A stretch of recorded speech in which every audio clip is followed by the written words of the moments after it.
What's going on? It's the Tom Carlson Show for Tuesday, September 29th, 2020. What do you know? Tuesdays are for the Tom Carlson Show and debates. So this is the first presidential debate, and for some reason I had gotten excited thinking it was going to actually be something worth watching, and turns out it's quite not. It's about 10 p.m. here on the East Coast, and I was going to listen to the whole thing and then, you know, give you some hot takes. But yep, I muted it after.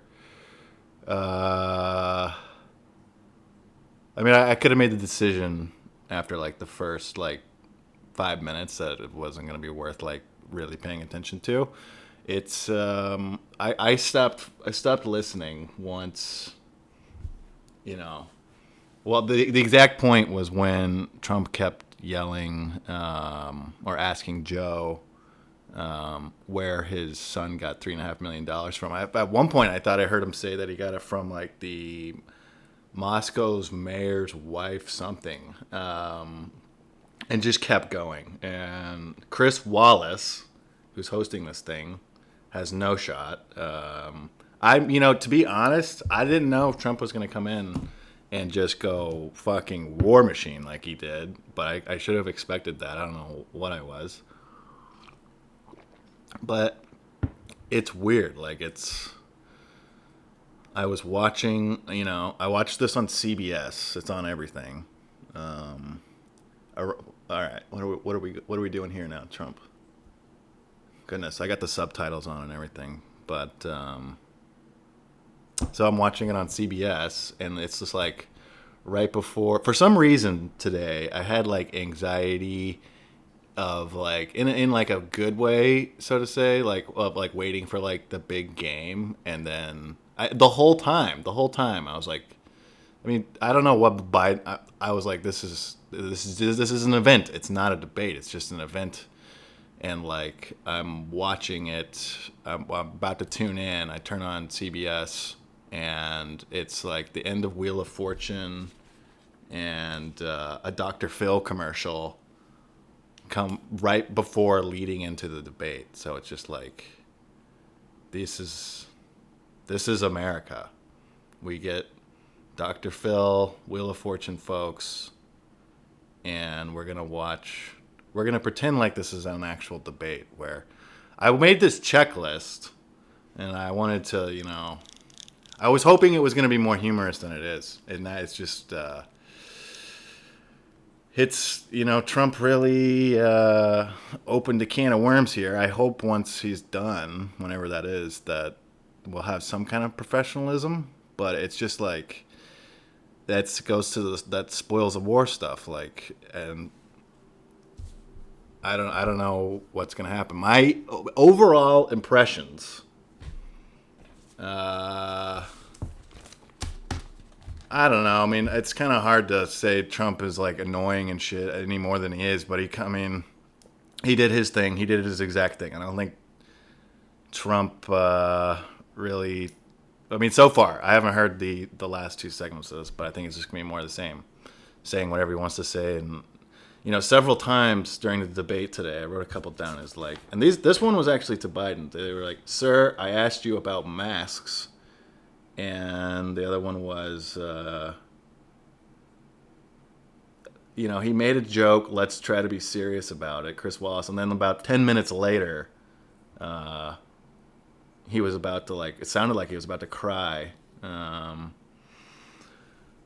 I don't know. Biden seems, I don't think it's a good look for Biden. He's, if it's me, if I'm behind Team Biden, which I'm not, I'd want more fight out of it. Just yell at him. Like, the whole idea that this isn't even an actual debate is ridiculous, because I mean, what's wrong? If we really wanted them to perform, it's not about the rules of the debate. Because if you wanted them to perform within the rules, Chris Wallace kept saying, this is your 2 minutes, open discussion, whatever, whatever, whatever. I said this last time once Trump got it going around. Why can't we just, cut the mic, But if you ever watched, oh God, the Roger Ailes show on Showtime, like, it's here for us to watch. I mean, which is just wild. So, I did think it was. Here's another thing. Like, just before the debate, it comes out that Trump paid his first 2 years in office. He paid $750 in income tax, which, okay. I pay a lot more than that. I know that. But I thought it was funny that came out. And then you won't see it as much. But the director of national intelligence, who I didn't write down his name, just declassified a lot of documents. Lindsey Graham had asked for these. And it's documents showing when during the previous election, because we're still on that, that Hillary personally approved to stir up the Trump-Russia scandal. And I see like these people on Twitter, these journalists, like political journalists, which is such an odd thing to be writing in and try and come off as, what are you? I fear at this point, like, that most journalists are edited so much that it is like it is those. It's Washington Post, New York Times, all it's information we receive from the mega media company. That is a thing, being edited to a certain position on things, but these journalists, these reporters, were saying how despicable it was, and like, what haven't we realized that it's all just a game for most of these people? Like, this has been going on for a long time, and if you go back to the Nixon years, and that's about as far back as I'll go because I haven't read that much, and I'm only 30. But for people, being outraged at certain news drop, like, this has been going on forever. Like the FBI, and when Trump was teasing Biden about his son getting $3.5 million from Russia, so I'll go down a rabbit hole here. So back in the day, Edgar Hoover, who helped start and then ran the FBI forever, noted closet homosexual. And this was he learned when the FBI was kind of created, how to stay in power a lot from the mafia crime families back in the day, and that was through blackmail and extortion. So what Edgar Hoover got around to was, and you'll notice that this is still going on with Epstein stuff, and is setting up, brothels. Because back in the day, being a homosexual was, like a career killer. So you didn't want to get caught doing that. So he would set up these, working apartments, so to say, fitted with cameras, even at the time back then, audio devices, and he would have that information that would allow him to stay in power for as long as he did at the FBI, which, let's see, how long was that? Edgar Hoover tenure at FBI. Wow. He remained director for 37 years until his death in 1972. So became appointed to director of Bureau of Investigation, which that was then switched to, which I did cover podcasts ago, the Bureau of Investigation, in 1924, and was instrumental in founding 1930. So noted, blackmailer who learned that from the mafia crime families who did that to, who would set up brothels, all kinds of things, and you can take this all the way even back to, remember, this is rabbit hole. We're watching the debates tonight. It's time to get crazy. The Kennedys, who were bootlegging. And so that was big. Booze was a big illegal way to make money back in the day. And so that was what a lot of the mafia families were doing. That was all the money that started the Kennedy family. Bootlegging. So they figured out that if they got dirt on, cops, officials, that such bad information, God forbid someone's gay and they get a photo of it, that's what they would use. And so then that became the FBI, and then it's been going on ever since. But I think it's getting pretty crazy now. So what you get with the presidents going forward, which is I hope doesn't happen, but is you're just going to get a bunch of vanilla candidates. I mean, 4 years, and this is the best the Democrats can come up with to put on Trump. I still think, I don't know. I feel like my gut's telling me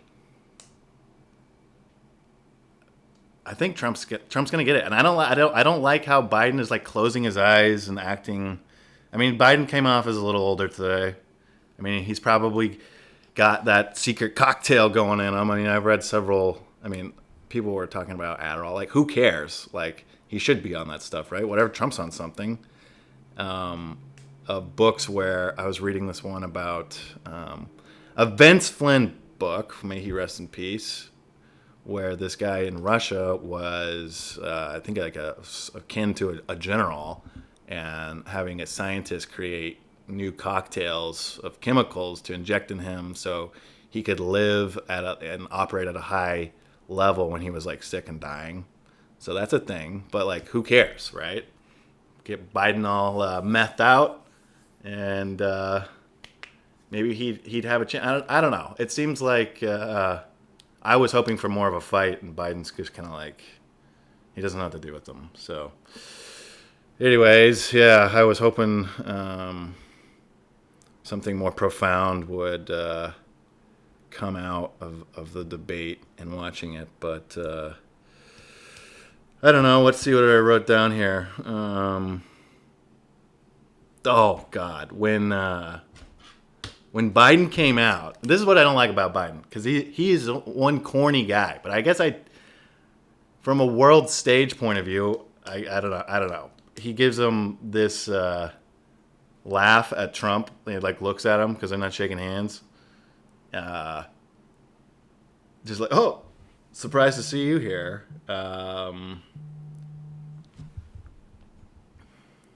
Trump had a great line, I thought, earlier. I mean, his one-liners are amazing.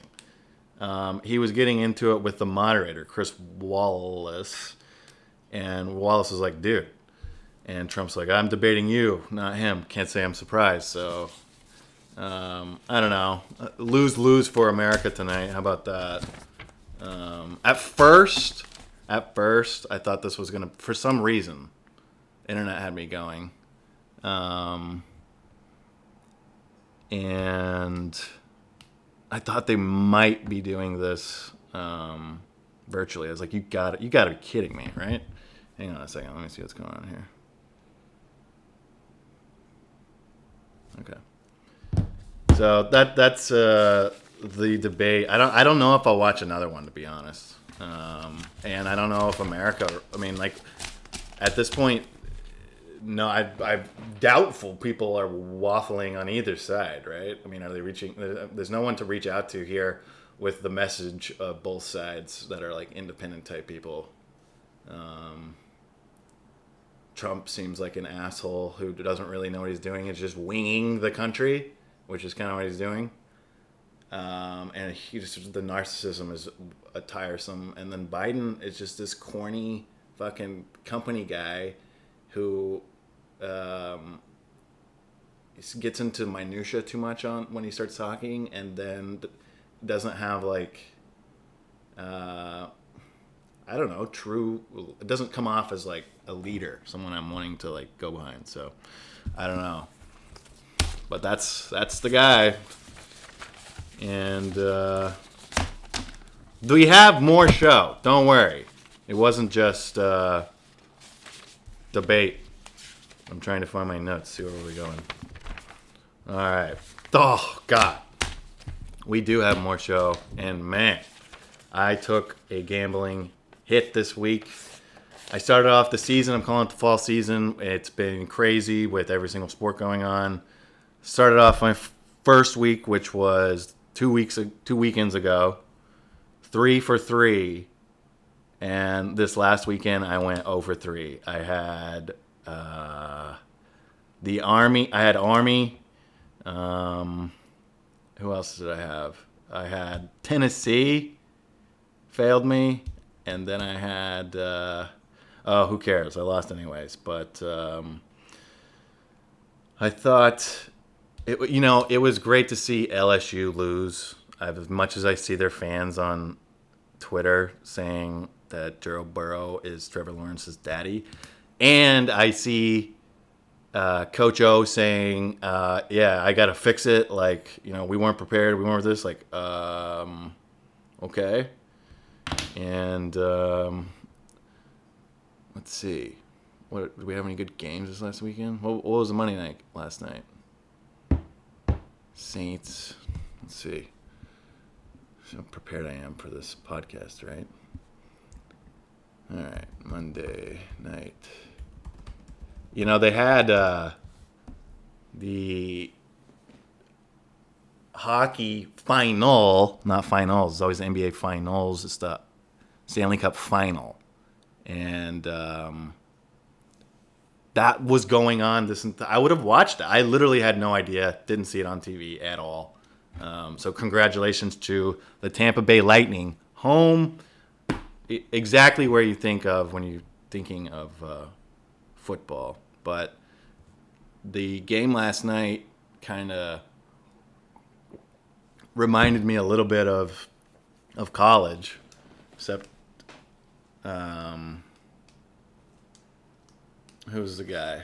Oh God, you gotta be kidding me.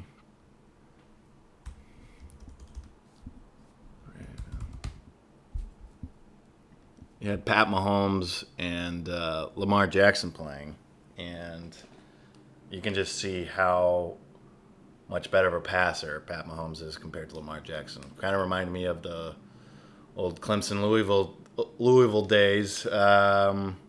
They did talk about COVID on the debate, and I thought it was hilarious. I thought it was absolutely hilarious. They're still going, by the way. That Trump brought out a little mask, saying that he wears it on occasion. I thought that was cute. But it seems like New York, it might be going back up, which sucks. There are some spikes going on in neighborhoods here. I mean, like, I still wear a mask everywhere. I've been wearing the same mask. I probably washed it like a month ago, and I wear the same damn one. And let's check in on the rest of the country and see who we can make false assumptions about based on their state's positivity test rates. So New York's still good, but they said in the city there are neighborhoods that are shooting up, so they might have to shut us down again. Okay, the greatest state in the whole wide world. Come on. What? False data. Georgia? Does that work? It's all stuck on New York. False Fake news, Johns Hopkins. All right, there's Idaho. Idaho, what are you doing, man? 21% positivity test rate? Holy shit. Don't go outside. Jesus Christ. That's what I was reading. I was hearing that it was hitting, not that Boise or not that Idaho is in the Midwest, but you think of like more spaced out areas, and then just getting it in there. I don't know. It sucks. Anyways, I still been doing my runs without a mask. I don't know. I don't know. I feel a little guilty about it now that things are going back up, but maybe I just stopped running. How about that? And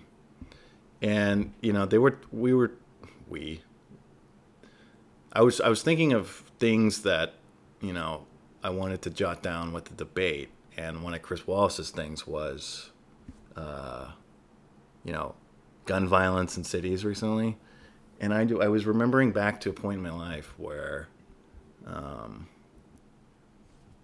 it's like I don't know if I would be able to do this now. Like, so the only major school shooting. Yeah, we're really bright today, guys. We got debate, down face, down reaction, COVID spike in New York. I lost gambling. The rest of my life seems to be going pretty well right now, but gambling, not so much. COVID's going back up, but they were talking about gun violence in the cities there, and like New York it's much worse than it has been in years past. Seems to be cooling off a little bit with the weather, but like the only major school shooting that I remember as a kid was the Columbine one, and I feel like I was in about 4th grade or some shit when that happened, and it didn't really connect with me that was a thing that could actually happen. But I mean, at least it was in like a school that kind of looked like mine. When I say that, I mean white. But I do remember like we would practice, and we would get into like, I remember we practiced one time when we were in the library, and it's like you have the reading well in the library, which is just like this, they form out the concrete so you can go sit down in a library well and read books. And I remember we did a lockdown drill in there, and they told us to all go into the library well and just stay quiet down there. And I guess that's the best idea. You don't want kids running around, but it's also like mass grave kind of thing. That's what I thought, like World War II shit. But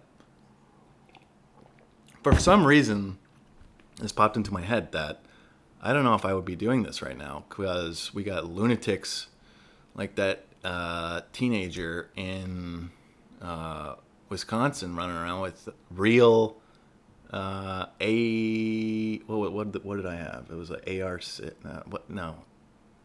AR6 or something. They had the AR-15s. They had. I'm talking airsoft. I used to play airsoft all the time when I was like, I must have been about 7th grade. It was fun as shit, because we could do it in public as opposed to paintball. I thought paintball was the shit, but I only played it once, I think, for my birthday, and I got hit in the hands like immediately. I had a few things run through my mind. One, that I wouldn't be a good soldier because I've already had my hands blown off. That was a real thought that went through my head. And then 2, that it really hurt. Like, it was one of the most painful things. If you get shot barehanded with paintball, it really hurts. So you just wouldn't have been able to do that, but I respect paintball more than airsoft, because once you start playing airsoft with people, if you're a serious airsoft player, this never happened to me, but we had people in our crew that had gas-powered airsoft rifles, and they would shoot these pellets. I mean, they would really hurt. But they're still just small plastic compared to a big paintball. But we would play like we had kids all in black and shit at night with, what would look like AR-15s or bigger guns running around the neighborhood. And like, okay, they have the orange tip, but it's night. Can you imagine that happening right now? My God, dude, I don't know. I wouldn't have liked seeing it. Even as an adult, if I was an adult back then, I was like, what are these kids running around with guns for? Kind of a weird thing going on. But I was like a hardcore airsoft player for like a year and a half, and then I would have kept playing, but everyone else seemed like they got too cool for it. No, I went through a number of phases like that. And I always, if I would have stayed true to who I was, I would have more stayed on sports. Because I was always into sports, and I always liked playing sports, like truly, like my spirit liked playing basketball. And I always played sports, but it became more, what's the word? As a thing for like a school or like a club team. It wasn't just like playing like before recess. I used to get to elementary school early to run on the best court on like the 7.5 foot hoop, but I had the wood backboards so that you got a nice soft bounce. And there were some games. This is me talking as a white guy from Boise, Idaho. But there were some good games back then before school. But I went through these phases. I am a sports guy, like physical movement. And then I went through this phase where I was into skating because everyone else. This is when I went to junior high. I got into skating, and I was like, I guess I'll get the shoes. And then I guess I'll go get like the nice deck and board and like kind of figure out how to ollie and stuff, and try to kickflip and be like not that good at it, but like wear the skater stuff, because how else do you exist in junior high when you don't know, and you don't have confidence in who you are? So I was a skater for a while. I got decent. I mean, I couldn't do anything crazy. Like I don't think I could like hop on a box. I could do like maybe a kickflip here or there, but that was about it. Like maybe ollie off of like the highest stair I could do would be like 2 stairs. So I was a skater for a minute, grew my hair out with that, and then I kind of high school, when I came into high school, I became more of this prep kid, but not like too much, but just like I would wear like, yeah, I guess it kind of was for public school. I would wear like nice izods and shit. Thinking, I mean, I'm in a neighborhood that I share a car with my sister going to school. Like I'm not like some kind of elite. I was dressing more elite than I was, I think. And then eventually, you go to college. I dressed, I don't know, kind of fratty. And then eventually, once I got out of all that, once I like kind of figured out who I was, now I just wear whatever I want. Right now I'm wearing a white Hanes t-shirt. And speaking of which, this podcast is brought to you by Hanes. Just kidding. Before we go here, you should listen to this instead of watching the debate. Maybe I don't know if I'm going to do another one though, but I wanted to read something from the last show that I got written in that I thought was pretty good. So we were talking about, I'm 30 years old, and the internet's been. I mean, you could do a whole podcast on its own about this, so it's very broad. But being 30 years old and the internet being around for 20 years, and how that has influenced your life, and where you kind of see it going. So, fan wrote in, here for the podcast. Haven't missed an episode. Look forward to it each week. Oh, how nice. As far as the internet goes, it has fundamentally changed how we as humans operate, good and bad. The last episode definitely gave me some nostalgic thoughts about computers and the internet. I feel fortunate to be a 90s kid We were able to experience a time when the internet wasn't so common. With it, though, we've become so much more efficient and inefficient with everything: communicating, listening to new music, shopping, watching movies. It's also a huge time suck: video games, indulgent things. Random thoughts, keep up other complimentary things. So, thought that was a nice note. And who knows? Maybe, after this election, we only have... Because I swear to God, I don't think Biden's going to live another 4 years. He looks pretty good tonight. They did a decent job with his makeup. He's got the right Adderall concoction going on. And hopefully we can get back to some more civil discussions. Hell, maybe Joe Rogan will be done by then, because Spotify has declared editorial control over his podcast, like they're trying to do. And I will host the 2032 presidential debate. Until then, have a great rest of the week. I'll check in on you next Tuesday.